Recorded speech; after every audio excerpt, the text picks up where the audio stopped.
Welcome to The Explainer. Today, we're going to talk about something that can literally change your financial future: salary negotiation. Specifically for you, the psychiatric mental health nurse practitioners, or PMHNPs. So let's just start with a number, shall we? $20,000. Now, that's not just some random figure we pulled out of thin air. According to industry analysis, that's what most PMHNPs could be leaving on the table every single year just by not negotiating effectively.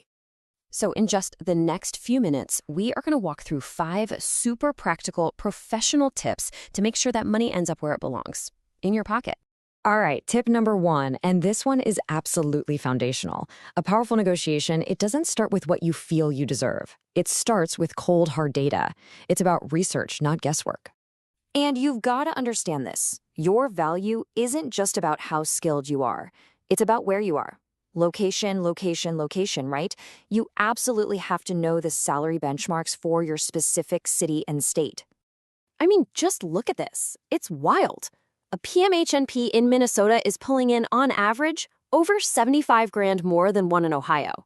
This right here, this is exactly why you cannot walk into a negotiation blind. You need your state's data, period.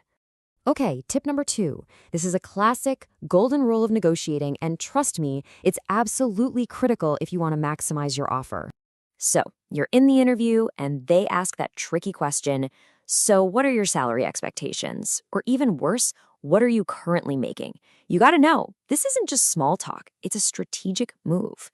And here's why it's such a big deal. Whoever says a number first sets the anchor for the whole rest of the conversation.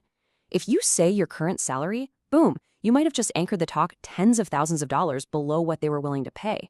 The right move, you deflect. You give them a range based on your research and make them put the first real number on the table. Okay, let's move on to tip 3, because a really fantastic offer is so much more than just that base salary number. Seriously, think of your total compensation like a pie.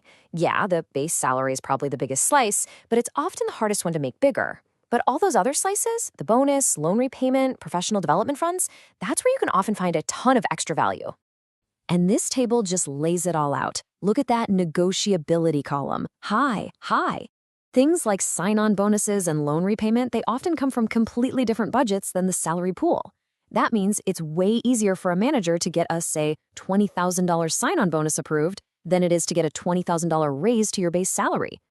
All right, tip number 4. This one is the ultimate power move. It's all about giving yourself options, because options give you leverage. And this slide, well, it pretty much says it all, doesn't it? When you've only got one offer, you're kind of just hoping they'll be fair. But when you have multiple offers, the whole game changes. You're not asking anymore. You're telling them what it's going to take to win you over. You have to remember this. Just having another offer lights a fire under them. It creates urgency. It proves you're in demand. All of a sudden, you're not just another candidate. You're the top talent they're about to lose. And that brings us to our final tip, number 5. And honestly, this might be the most important one. This is the step that protects you and all your hard work. Look, let's be blunt here. A verbal promise is not a job offer. It's just talk. A signed contract, that's a job offer. Do not, and I mean do not, quit your current job until you have that official, signed document in your hands.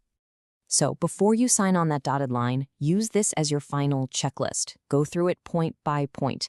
Does the base salary match what you discussed? Is that sign-on bonus spelled out? What about PTO and the on-call schedule? Check every single detail. And really, what this all comes down to is a shift in how you think about this. Being a great negotiator isn't about being pushy or greedy, not at all. It's about being a prepared professional. It's showing the exact same confidence and skill you bring to your patient care every single day. And here's why that data matters so much. You can't just walk in and say, I want more. You have to show them why. Having the real data for your state, for your experience level, that's undeniable leverage. It's not your opinion, it's the market. And to get that data, just head over to PMHNPhiring.com. You can download the whole salary guide for free. It's got everything we've been talking about, so you can walk in there totally prepared. So we'll leave you with this question. You already have the incredible skills to help your patients, right? The real question is, do you have the skills to get paid what you're truly worth for doing it?